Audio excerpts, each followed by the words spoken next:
You are looking at all the fixings for what should be an absolutely wonderful Sunday evening dinner.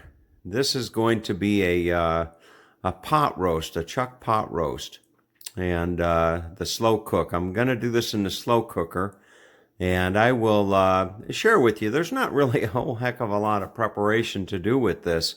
I have 2 cups of beef broth, and there's a yellow onion, a large yellow onion that's been cut into large pieces, 2 pounds of russet potatoes that have been peeled and cut into large 2-inch pieces, and a pound of carrots that have been peeled and cut into 2-inch pieces.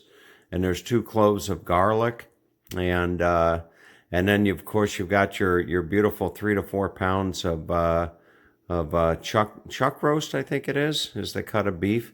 And then you have your seasoning back there. And that seasoning is, if I can remember, and I'll put the recipe down in the description of this video, but there's garlic powder, and there's some thyme, and there's some paprika, salt, pepper, and some rosemary. I think that's what's in there.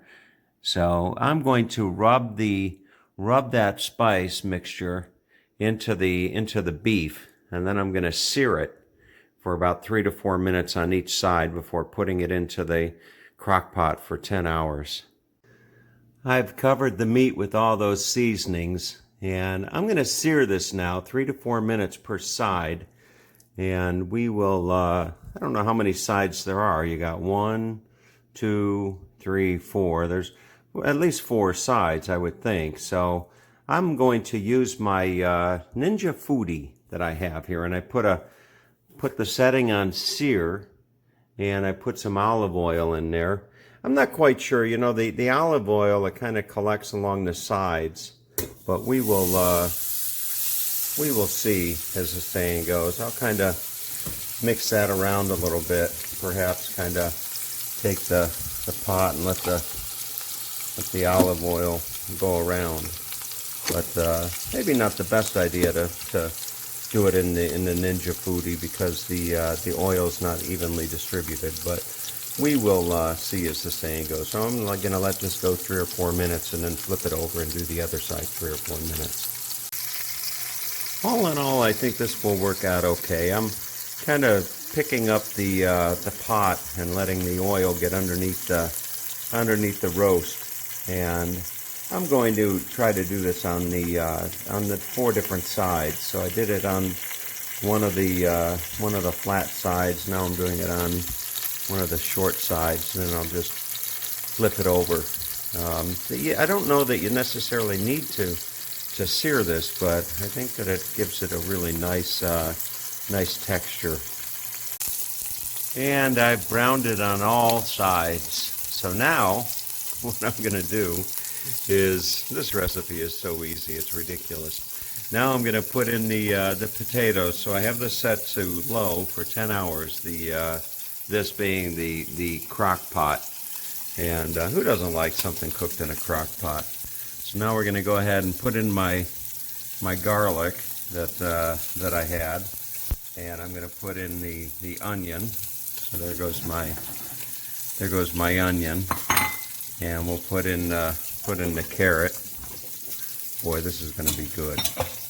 And then we're going to put in the beef broth, and I'm actually going to pour some of the beef broth into the small little glass that I had with the garlic to make sure that I get all that garlic.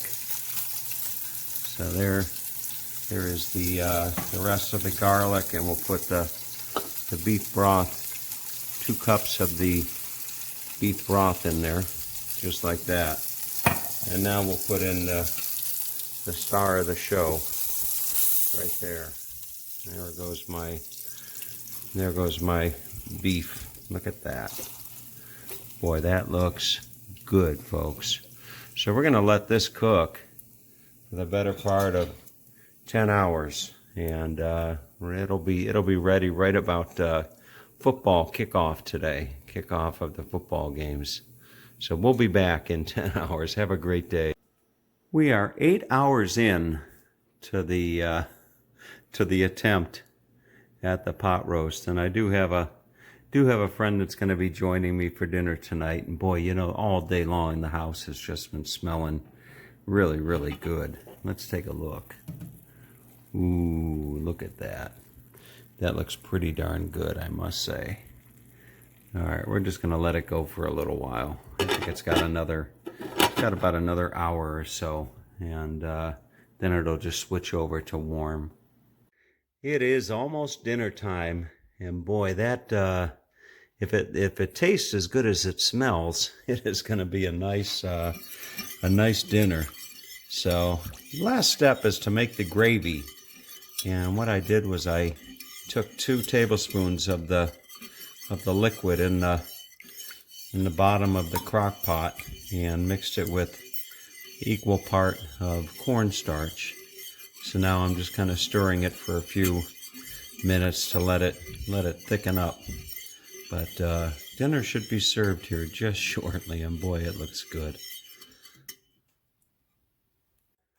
All right, I'm going to forego the taste test, but I can tell you that I did have a little sample. There is the gravy. I don't know, you know, when I think of gravy, I usually think that it's thicker, but this looks pretty good.